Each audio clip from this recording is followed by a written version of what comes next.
In the heart of Boston, a century-old ballpark stands on land once written off as untamable swamp, a survivor where nearly every other relic of early baseball has vanished. Fenway Park was never supposed to last. Built in 1912, atop marshes filled with ash and broken stone, every inch is a defiance of logic and engineering. Yet while progress devoured its rivals, Fenway endured disasters, demolition attempts, and the weight of its own legends. Why did this ballpark, the one that refused to die, endure when history insisted it should not? To answer that, you have to start underground, where instability became destiny. In 1911, Boston's city engineers faced a problem that most ballpark builders never encountered. Their chosen ground was a patchwork of marshland, landfill, and unpredictable debris. The land beneath what would become Fenway Park was not solid earth, but a layered quilt of ash, broken brick, and the remains of old city projects, dumped here over decades to tame the fens. Core drill samples taken during construction revealed a wild mix: soft clay, cinders, and pockets of waterlogged rubble, with the original marsh soil sometimes just a few feet below the surface. Some sections required footings driven deep, while others rested on little more than compacted trash. To keep the grandstands from sinking, engineers laid wide, reinforced concrete beams, and in places sunk caissons down to reach firmer ground. The heaviest structures, like the main stands and press box, demanded special attention, with foundation depths varying from one end of the site to the other. Even after opening day, maintenance crews battled uneven settlement. Early records mention cracks in the slabs, puddles forming after rain, and the constant threat of water seeping up from below. The city's own landfill logs from the late 1800s tell the story in numbers. Fill depths under Fenway range from just a few feet to over 15 feet in some corners. The engineering team, led by architect James McLaughlin and the Charles Logue Building Company, adapted on the fly, adjusting plans as each new core sample revealed fresh surprises. Every seat in Fenway sits atop a foundation that is part history, part improvisation. The ground below remains restless, a reminder that the park's survival is as much about what lies beneath as what happens on the field.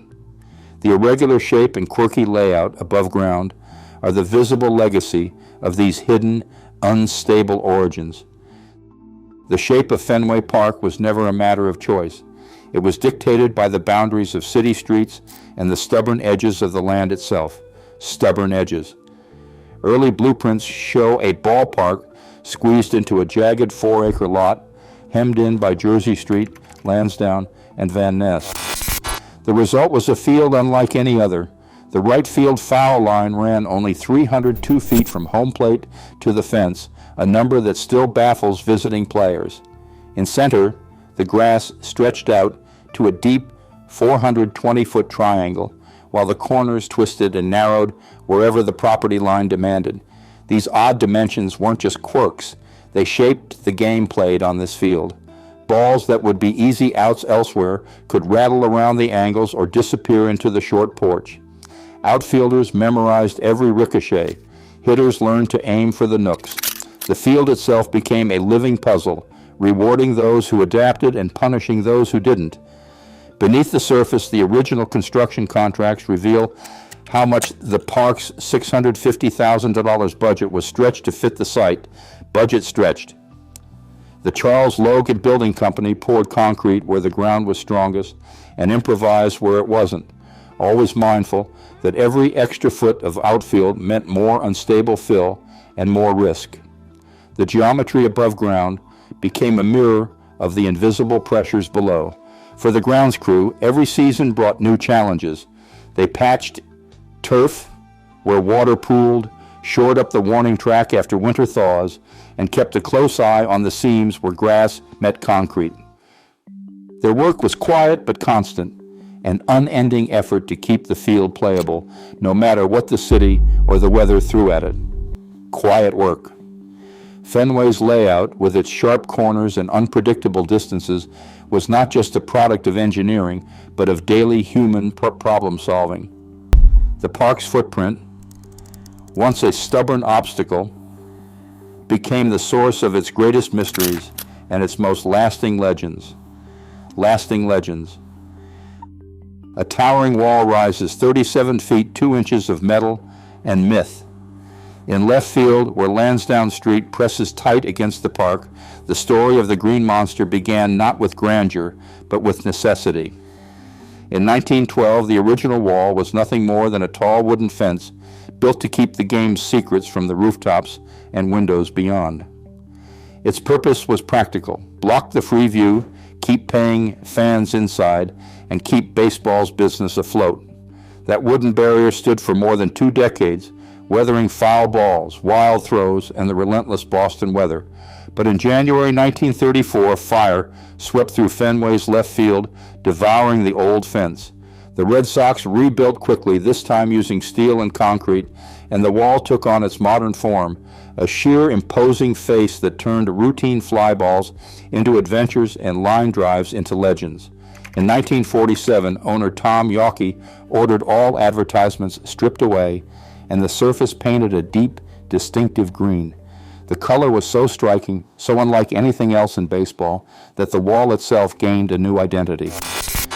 Over time, fans and broadcasters gave it a name: Green Monster. Hidden within its frame is one of baseball's last hand-operated scoreboards.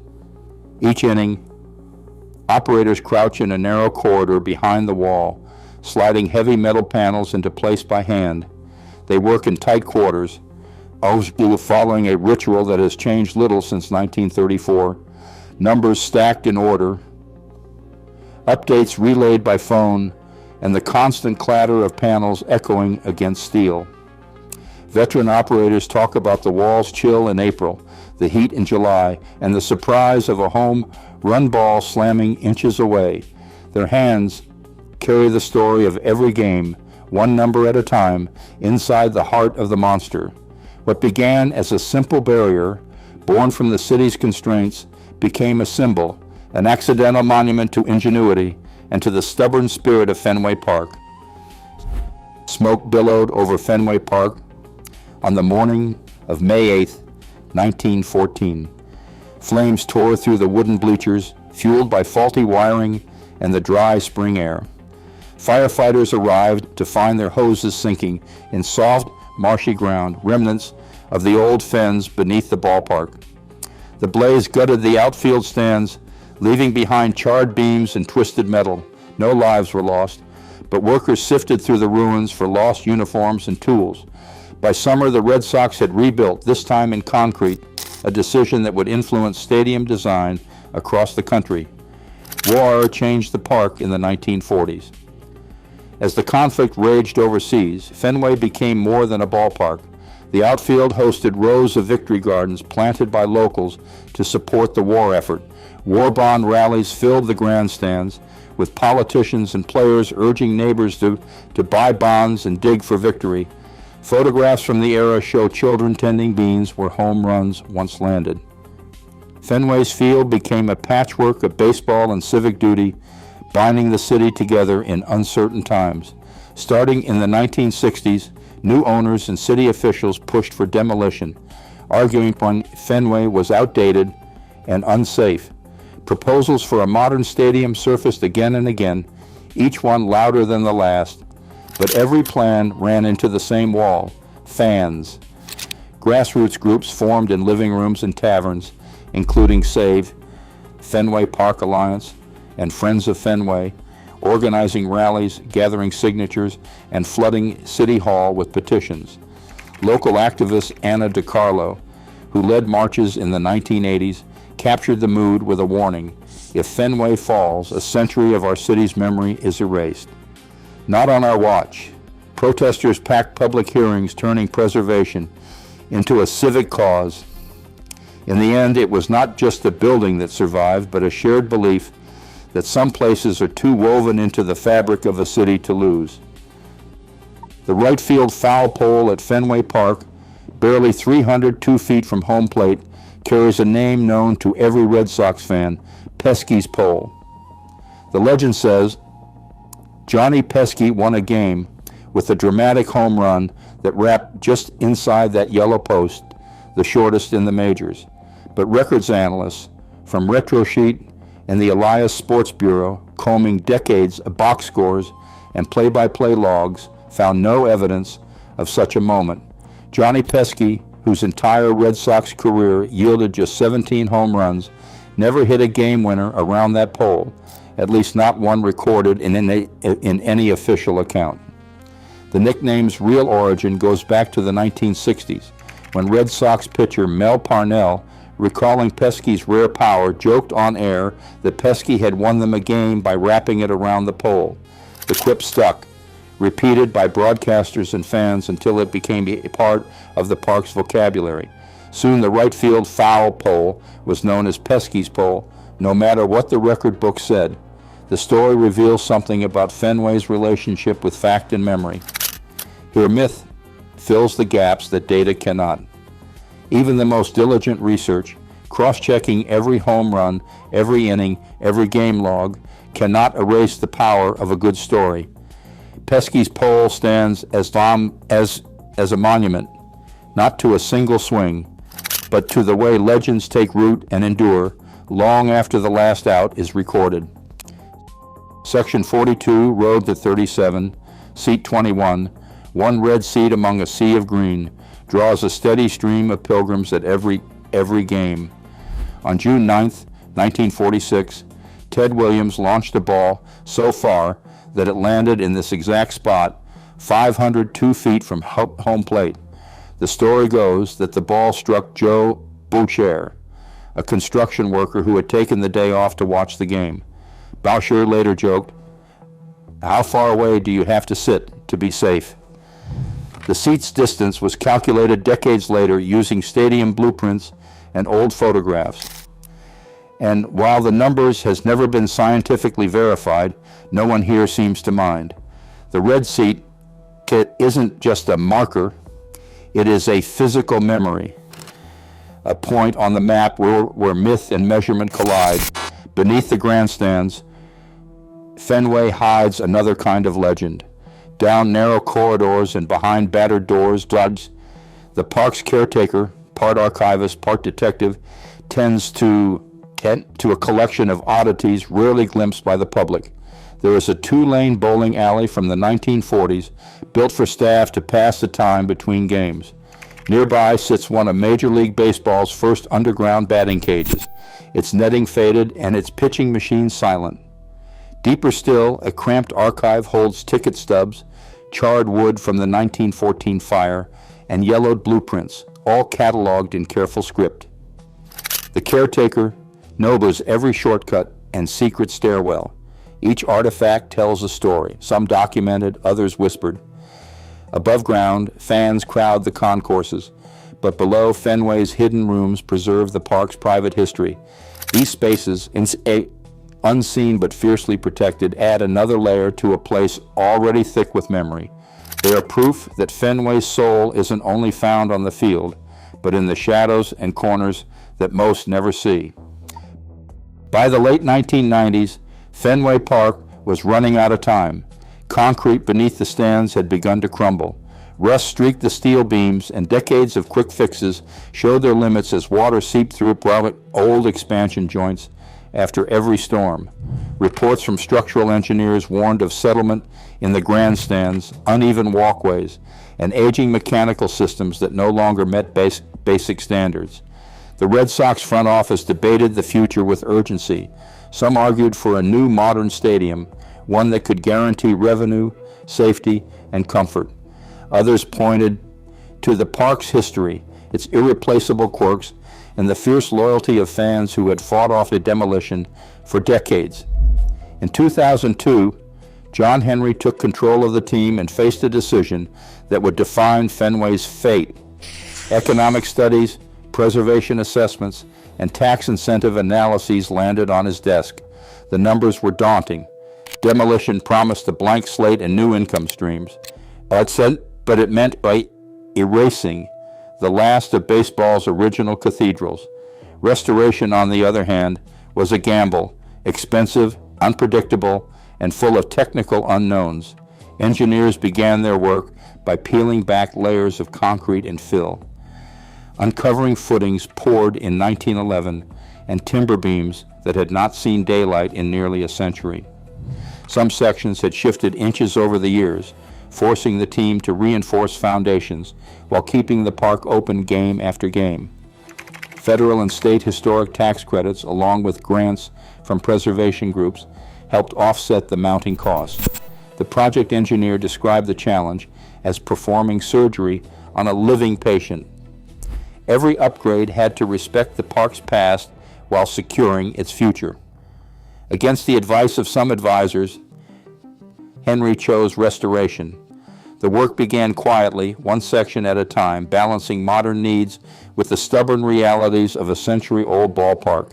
Fenway's survival was no longer a question of nostalgia, but of engineering, economics, and the will to keep a memory alive. October 2004 became a night of redemption. For generations, Fenway Park had been a stage for heartbreak. Babe Ruth's sent sail, Bucky Dent's home run, Bill Buckner's error. That autumn, the Red Sox erased 86 years of frustration, coming back from 3 games down against the Yankees and sweeping the Cardinals to win their first World Series since 1918. Fans poured into the streets, some weeping, some silent, all changed. For many, the victory felt like a city's soul had finally been lifted. One lifelong fan, voice trembling, told a reporter, "It's not just a ballpark, it's our history, our hearts." Yet Fenway's survival isn't just a story of memory or myth. It's also a legal anomaly. The ballpark's narrow corridors, steel columns, and cramped exits violate nearly every modern stadium code, the Americans with Disabilities Act requirements, fire egress standards, even basic sightline regulations. Under today's laws, a new Fenway could never be built. Only a patchwork of grandfather exemptions keeps the park open, negotiated one clause at a time with city officials and building inspectors. Preservation architects and engineers point to this as a kind of miracle. As one code consultant put it, if you tore Fenway down, you could never put it back. Not legally, not physically, not in spirit. The park's very existence is a balancing act between the past and the present, between what rules demand and what a city refuses to let go. Each game, fans squeeze through the old turnstiles, duck under beams, and climb steep steps that would never pass a modern inspection. The discomfort is part of the ritual, a reminder that Fenway is not just a ballpark, but a living artifact. It endures because it cannot be replaced, and because for Boston, the idea of losing it is unthinkable. Fenway Park opened its gates in 1912, built for $650,000 on unstable marshland now known as the Fens. It has survived more than a century of fires, wars, ownership changes, and at least 5 documented demolition attempts, all verified by city records and news archives. The Green Monster began as a wooden privacy fence, became a steel icon after the 1934 fire, and still houses one of baseball's last manual scoreboards. Myths like Pesky's pole endure. Official records show no game-winning Pesky home run, yet the nickname stuck and stories persist. The Red Seat's 502-foot claim is backed by photos and eyewitness reports, though the true distance remains debated. Hidden beneath the stands, original relics and rooms, some closed to the public, testify to layers of histories still not fully explored or cataloged. Today, modern building codes would prohibit a new Fenway, making its existence legally unique. Fenway Park's survival is not a mystery. It is a documented result of community action, historic preservation, and chance. What remains unknown is how many more secrets lie beneath its concrete and ash. What is certain, it stands as the last of its kind, a living record of the baseball and at Boston, built to endure by accident and defended by design.